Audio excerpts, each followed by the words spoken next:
They called him Ghost, not because he was pale or strange, but because he barely spoke. He moved through the halls of Edgeville High like a shadow, unseen, untouched, unreadable. His name was Izon, new kid.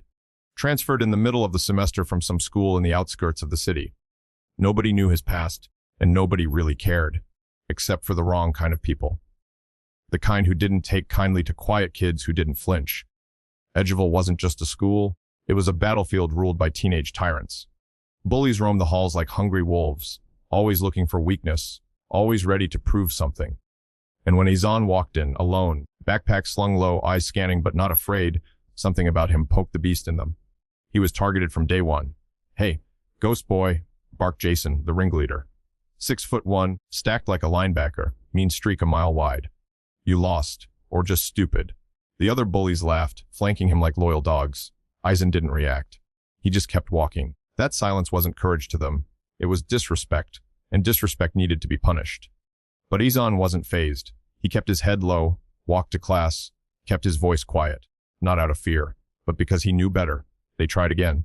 In the locker room, they accidentally spilled protein shakes on his gym bag. In the cafeteria, they took his tray and dumped it on the floor. The rest of the school watched, some snickered, some turned away. But Izon, he stayed still, always calm, always breathing slow, never raising a hand. Until that one day, until they went too far. It was Friday. A pep rally was planned. Everyone was hyped. But Jason and his crew had other plans. They dragged Izon into the old storage building behind the gym. The one with no cameras, no supervision. "Let's see what the ghost is really made of." Jason grinned, cracking his knuckles. "You think you're tough, huh? You think you can just ignore us?" He didn't wait for a reply. His head came crashing forward. Clack! The sound of bone hitting bone echoed. Izon staggered. Blood dripped from his forehead. His eyes went blurry, and he collapsed to the ground, unmoving. Panic briefly washed over them. "Dude, did you kill him?" whispered Matt, Jason's sidekick. "No, he's breathing. He's just out cold," Jason said, trying to sound calm. But his voice trembled. They left him there. Thought it was over. Thought they'd won. They didn't know they'd just awakened a nightmare. Hours passed. Izon woke up as the sun dipped below the trees. His head throbbed, but his mind was clearer than ever. He sat up slowly, wiped the blood from his eyes, and looked around. Something inside him had snapped, not broken, but awakened. For months, he had buried it. The darkness, the rage, the training. He had made a promise never to fight again after what happened at his last school. But they broke that promise for him. He walked home in silence, but inside, a storm brewed. Flashbacks tore through his mind, his father's strict training sessions, the underground fights he'd been forced into, the one time he lost control and what it cost him. He had moved here to escape that world. But Edgeville High didn't give him peace. It demanded war, and if it was war they wanted, war they would get. Monday came. Izon returned, not as a ghost, but as something else entirely. He wore the same clothes, same bag, same look, but his eyes burned. During lunch, he sat at his usual table alone. Jason and the boys strutted in, laughing, high-fiving. But when they saw Izon sitting there like nothing happened, their faces twisted in confusion. Jason walked up, slammed his fist on the table. "You got a death wish or what?" Izon looked up slowly. "You should have finished the job." Jason blinked, then smiled. "That's it." He swung. Fast. Brutal. But Izon caught his wrist mid-air, twisted it, and in one move, flipped Jason onto the table with a thunderous crash. The entire cafeteria fell silent. Before the others could react, Izon moved, like lightning, like fury unleashed. Elbows, knees, foot sweeps. Within seconds, all three of Jason's boys were groaning on the ground. Jason stumbled up, rage in his eyes, but fear creeping in. "You don't know who you're messing with," he spat. Izon stepped forward. "Neither do you." Jason charged. But it was a mistake. One punch. The kind of punch you only see in movies. The kind that lifts a body off the ground. Jason slammed into a bench and didn't move. Izon turned to the crowd. "This ends now." No one said a word. Nobody dared. That day, everything changed. The bullies were silent. Teachers asked questions. The principal wanted a meeting, but Izon gave one condition: leave me alone. Or next time I won't hold back. Rumors flew through the school like wildfire. Some said he was an ex-gang member. Others claimed he was trained by the military. A few whispered he was part of some underground fight club. The truth, none of them really knew. But they all knew one thing: you don't mess with the quiet ones. If you're still reading this, you felt it. The power of standing up. The fire inside Izan isn't just fiction. It's a part of you. You've been through stuff. Maybe not like this, but battles of your own. And sometimes, life throws bullies your way, doubts, critics, failures. You can either stay down or rise up, just like Izan did. They thought it ended in the cafeteria. They thought when Jason fell, when the others limped away, when silence swallowed the room, the story was done. But this wasn't a movie with a neat ending. This was reality. And in reality, power shifts don't go unnoticed. They draw predators. Izan didn't ask for attention, but when he took down the untouchables, people started watching. At first it was whispers in the hallway. Students who once ignored him now stared. Some with fear, others with awe. A few even nodded in quiet respect. He didn't like any of it. He didn't come here to make a name. He came to disappear. But fate doesn't leave warriors alone for long. The school called his guardian. The principal pushed for suspension. But after reviewing the footage and realizing who threw the first punch, they had to let it go. Still, the administration warned him. No more violence, they said. One more incident and you're out. Izan just nodded. That part didn't scare him. He'd been thrown out of worse places. But what did concern him was what came next. Because Jason may have been a brute, but he wasn't the real threat. Not even close. 3 days after the cafeteria fight, a stranger approached Izan at the bus stop. A tall boy, lean but wary, with eyes that flicked like a blade. His name was Caleb, older than the others, senior. Wore a leather jacket, boots scuffed from fights he didn't bother hiding. Everyone knew him. Nobody messed with him. Because Caleb wasn't a bully. He was a hunter. He didn't pick on the weak. He hunted the strong. And Izan, he had just put a target on his back. "You're the new king, huh?" Caleb said, a slight smile on his lips. Izan said nothing. Caleb nodded slowly. "Heard what you did to Jason. That's cute. But let me give you some advice." He leaned in. "Don't confuse fear with respect. They're not the same. And you haven't earned either from me." Then he walked away like it was nothing. But Izan knew what it was. A test. A declaration. It was coming. Later that week, a note slipped into Izan's locker. No name, no details. Just an address. An old warehouse down by the rail tracks, 10 p.m. No words. But the meaning was clear. A challenge. Izan stood there for a long time. He didn't want to go back. He had promised himself never to step into that world again. The underground. The darkness. But when you carry fire inside, it doesn't go out, it waits. And when the wind blows just right, it explodes. That night he went. The warehouse was a skeleton of rust and echoes. Broken windows, concrete floor, flickering lights like nervous eyes. And in the center, a circle of teenagers. Not punks, not bullies. Fighters, real ones. Some with scars, others with tattoos that told stories of past victories. And in the middle, waiting, was Caleb. He smiled. "Didn't think you'd show. But I'm glad you did. Let's see if the rumors are true. No rules, no refs. No mercy." The fight began. Caleb was fast. Faster than Jason ever dreamed of being. He came at Izan with rapid strikes, weaving like a snake, landing jabs and hooks. But Izan absorbed them like a wall of iron. He didn't back away. He didn't panic, he calculated. Then he struck. A sweeping kick. A slam. A flurry of elbows that cracked the air. Caleb staggered, but grinned through blood. "You're better than I thought." Then he changed. No more playing. Caleb went savage. He dropped low, tackled Izan to the ground, fists raining like hammers. The crowd roared. But Izan remembered. The training. The pain. The reason he swore never to fight again. And then he let go. In a flash, Izan reversed the hold, wrapped his legs, and choked Caleb out cold in 6 seconds. Silence. Total silence. Then someone in the back whispered, "He's a ghost fighter." It spread like wildfire. That was the night the myth was born. The next day, Izan returned to school. But something had changed. Not in him, in them. Teachers watched him closely. Students moved out of his way. Even Jason, now wearing a brace, wouldn't meet his eyes. But the attention didn't thrill him. It suffocated him. Then, the worst happened. She returned. Her name was Ariba. His past. His regret. She wasn't just anyone. She was the only person who had seen him lose control. She knew what he had done back at his old school. Knew why he was forced to leave. He had been defending her from a group of violent older kids. He didn't mean to break that boy's jaw in 4 places. But he did. And it changed everything. And now, here she was, transferred to Edgeville. Like a ghost chasing him. She saw him in the hallway. Their eyes met. Hers widened with sadness. "You said you were done." He didn't answer. He couldn't. Later, she cornered him behind the library. "Izan, please don't do this again." "You promised. I didn't start it, he said softly. You never do, she whispered. But you always finish it. He turned away, but her words followed him like shadows. That night he went home and sat in silence. Not training, not preparing, just thinking. Was he becoming the thing he feared, or was he simply revealing what he always was? Weeks passed. No one challenged him again. Caleb stayed quiet. The underground whispered his name. Some begged him to fight. He refused. But the tension didn't fade. Then something new happened. A boy named Sad, quiet, skinny, always reading, was cornered by Jason's old crew. They had lost their crown and wanted it back through someone weaker. They pushed him, kicked him, laughed when he begged them to stop.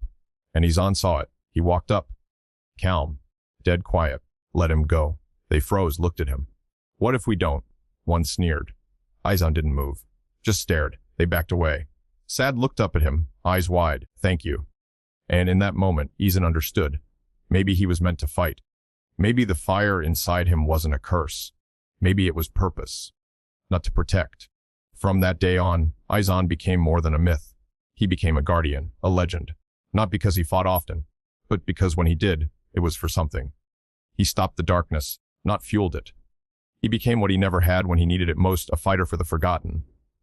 If you've ever felt like Izan, pushed, tested, misunderstood, then this story is for you. Maybe you're quiet. Maybe they counted you out. Maybe they think you won't rise. But I'm here to tell you, your silence doesn't mean weakness. It means you're listening. It means you're learning. And when the time comes, you will roar. So if this story hit your heart, subscribe right now to this channel. This is more than entertainment.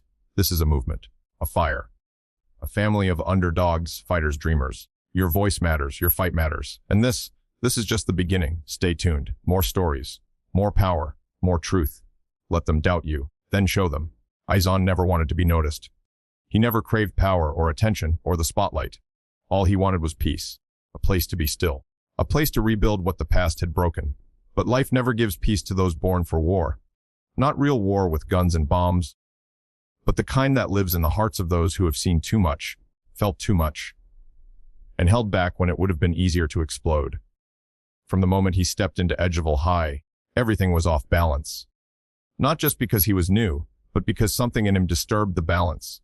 The wolves smelled something they didn't understand, and what they don't understand, they fear. What they fear, they try to destroy. But Izan didn't flinch, not because he was fearless, but because he knew the storm inside him was far more dangerous than anything they could throw at him. His silence wasn't weakness. It was restraint, a gate holding back the flood. Most people live their lives reacting, but Izan had been trained differently. Every breath calculated, every step grounded. He wasn't made in playgrounds or friendly homes. He was forged in chaos, under the heavy hand of a father who believed softness was a disease. There were no bedtime stories in his world, only discipline. Wake up, train, fight, recover, repeat. He hated it. Until one day he didn't. Because he realized the world doesn't hand kindness to everyone. Some of us have to become our own shields. He learned to fight not to hurt, but to survive. And then, to protect. But when it cost him everything, when one moment of unleashed rage ruined someone's life and branded him dangerous, he promised to bury that part of himself forever. But promises are paper thin when life decides to test you. They tested him again and again, waiting to crack the quiet. And when Jason, full of pride and poison, threw that brutal headbutt, they thought it was over. They thought the ghost had finally faded. But they didn't realize that pain doesn't break fighters, it wakes them. In the dark, cold warehouse of his mind, something ancient uncoiled. Not anger, not revenge, just clarity. He remembered the truth his father had once whispered after a near, fatal fight. When you fall, that's when they think they've won. But the real ones, the real warriors, they fall to learn how to rise stronger. And rise he did. But what made Izan different wasn't his skill. It wasn't the speed or power or perfect technique. It was control. He didn't fight to dominate. He fought to end fights. That's what scared them most. He didn't crave blood. He didn't smile when bones cracked. He didn't post it online for clout. He looked every opponent in the eyes and gave them a choice: walk away or go down. Most didn't choose wisely, but the few who did never forgot it. The scariest kind of power is the one that doesn't brag. And in that silence, Izan began to draw more than fear. He began to draw hope. People who had been silent started speaking. People who had been victims started standing up. Sad Lila. Even Mr. Warden, the war-worn janitor who saw echoes of his own past in the boy's eyes. They saw something in Izan that the rest of the world missed, not a brawler, but a protector. Still, nothing wounded him more deeply than the return of Ariba. She was the one thread connecting him to his old life, the life he'd run from, the life he still hated himself for. She reminded him of what he did when he let go, how he let the fire burn too long, too wild. When she said, "You always finish it," it cut deeper than any punch. Because she was right, and the fear in her eyes wasn't for her safety. It was for his soul. She didn't want to lose him again. Not to fists, not to fame, not to rage. And for a long moment, he questioned everything. Maybe the principal was right. Maybe he didn't belong in a school. Maybe he was a weapon pretending to be a boy. But then he saw Sad again. Safe, smiling, sitting with friends. He saw Leela talking without flinching. And he realized maybe this fire inside him wasn't meant to be extinguished. Maybe it was meant to light the way. Not everyone gets to live a soft life. Some are called to be shields. Some are called to be warnings. Some are born to face darkness and say, "You stop here." He didn't want to be a legend. He wanted to be a lesson. If you're watching this, and you've ever been underestimated, misunderstood, pushed down, know this, you are not alone. You may not have fists like Izan, but you have a fight inside you. Your silence is not weakness. It is potential. You don't need to prove anything to the world. You only need to prove something to yourself. When they test you, don't respond with noise. Respond with presence. You don't have to throw punches to win battles. Sometimes your strength is in walking away. Other times, it's in standing still. But when the time comes, and it will, don't be afraid to rise. They may call you quiet. They may call you strange. But one day they'll call you unstoppable. And when that day comes, walk tall. Be like Izan. Don't fight because they pushed you. Fight because someone behind you can't. And when the dust settles, and the room goes silent, and they finally see what you're made of, they'll realize the biggest mistake they ever made was thinking you were just another face in the crowd. Now, prove them wrong. And if this story lit something inside you, subscribe now. Because this channel isn't just stories. It's a mirror of who you really are when the world tries to break you. More power, more truth, more fire coming your way. Every fighter has a beginning, and every beginning has a reason. Izan didn't just become strong. He wasn't born with fists like iron or reflexes that moved faster than thought. He earned them, one scar at a time, in places most people never see. His story started long before Edgeville High, long before Jason's headbutt, long before the myths and whispers and stares in the hallway. His real story was written in silence, in training halls that smelled of sweat and blood, in the cold morning air where discipline spoke louder than anger. His father was a man shaped by battles, not the kind with medals, but the kind that leave no glory. And he raised Izan not with softness, but with steel. Every day started with push-ups, ended with bruises, and in between, there were lessons. Not just how to hit, but how not to. When to strike and when to stop. The hardest part wasn't learning how to win. It was learning when not to destroy. That's what separated fighters from monsters. And that was the lesson Izan had to learn again. When Jason headbutted him, the impact was more than physical. It wasn't the blood or the blackout that awakened the old Izan. It was the memory. A reminder that no matter how far you run, the fire waits. It doesn't go out. It burns quiet, controlled, until someone tries to extinguish it with disrespect. That moment, lying on the cold ground, blood pooling near his eye, wasn't defeat. It was awakening, because pain speaks a language the mind can't ignore, and that language said rise. But rising doesn't just mean revenge. That would have been too easy, too human. What Izan understood, what few ever grasp, is that true strength isn't about getting back at someone. It's about choosing not to. And when he stood up again, when he returned to school, when he took that first silent step into the cafeteria, he wasn't walking into war. He was walking into clarity. He knew who he was. And more importantly, he knew who he would never be again. That's why when Jason came at him with fists and fury, Izan didn't blink. He didn't act out of anger. He acted out of truth. The truth that he had been holding back. The truth that no one, not Jason, not Caleb, not anyone, got to decide who he was anymore. The cafeteria wasn't a battlefield. It was a stage. And on that stage, Izan didn't perform. He reminded everyone watching that just because someone's quiet doesn't mean they're weak. Just because someone doesn't react doesn't mean they can't end the fight in 5 seconds flat. After that, the whispers changed. No longer mocking. Now they were cautious. curious. Some even sounded like admiration. But that's when the real test began, because attention is dangerous. It feeds pride, and pride blinds you faster than any punch. Izan felt the pull, the rising of the ego, the temptation to become the king of the jungle. He could have ruled, could have taken over the underground, could have written his name into every locker, every fight club roster. But he didn't, because he remembered what pride cost him before. At his old school, pride made him fight when he didn't have to. It made him step into a ring not to defend, but to dominate. And that one mistake nearly ruined him. It wasn't the broken bones or expelled records. It was the look in Ariba's eyes when she saw what he became. Not a protector, a destroyer. And her voice, soft but firm, stayed with him all this time. You're not meant to win. You're meant to protect. She said it once, after he defended her from a gang that cornered her behind the school. He had no choice but to fight. But when he went too far, when his fists became weapons of rage, he didn't just lose control. He lost her trust. So when she appeared again, suddenly, walking the halls of Edgeville like a memory turned real, it was like facing a mirror. Not of the present, but of the past. A reminder that the line between fighter and monster is always thinner than you think, and she wasn't impressed by the new reputation. She wasn't scared. She was disappointed. That cut deeper than any punch Caleb ever threw, because disappointment doesn't come from enemies. It comes from those who believed in you. Still, Izan wasn't who he was before. He had learned. He had changed. He knew now that real power was in restraint, in choosing the fight only when it truly mattered. That's why when he saw Sad cornered in the hallway, getting shoved and mocked, he didn't just see a helpless kid. He saw himself.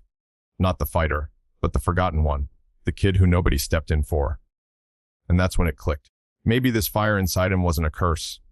Maybe it was a gift. Not to use for his name, but to protect those whose names the world forgets. That's why he didn't punch the bullies. He didn't throw them against lockers. He didn't need to. He stood there with nothing but presence, and they stepped back. That's power. That's evolution. To be able to destroy, but choose not to. The students saw it. So did the staff. And slowly, Izan's story shifted. From fear to respected. From myth to meaning. He became someone you could turn to when things got dark. Not because he would fight for you, but because he would stand with you. And sometimes, that's more powerful. So if you're here right now, still watching, still listening, let this sink into your soul. Your power doesn't lie in how loud you speak or how hard you hit. Your power lies in your presence. In what you stand for when no one else will. You may feel alone. You may feel forgotten. But just like Izan, you carry something inside you. A quiet fire, a sharp edge, a depth no one sees. Don't be ashamed of that. Embrace it. When the world tries to push you down, don't shout. Stand. And when they laugh, when they whisper, when they test you, remember who you are. You are not weak. You are not invisible. You are not here to be pushed. You are here to rise. And if you believe that, if Izan's story made your fire burn a little brighter, then subscribe right now. Because this isn't just another channel. This is a call to the silent warriors, the ones who protect, the ones who endure, the ones who rise when it matters most. Izan lay still on the concrete, blood trickling from his temple, where Jason's brutal headbutt had landed, and as the world faded to black around him, he wasn't thinking about revenge or rage. Instead, he saw flashes of the past, the broken promises he made to himself never to fight again.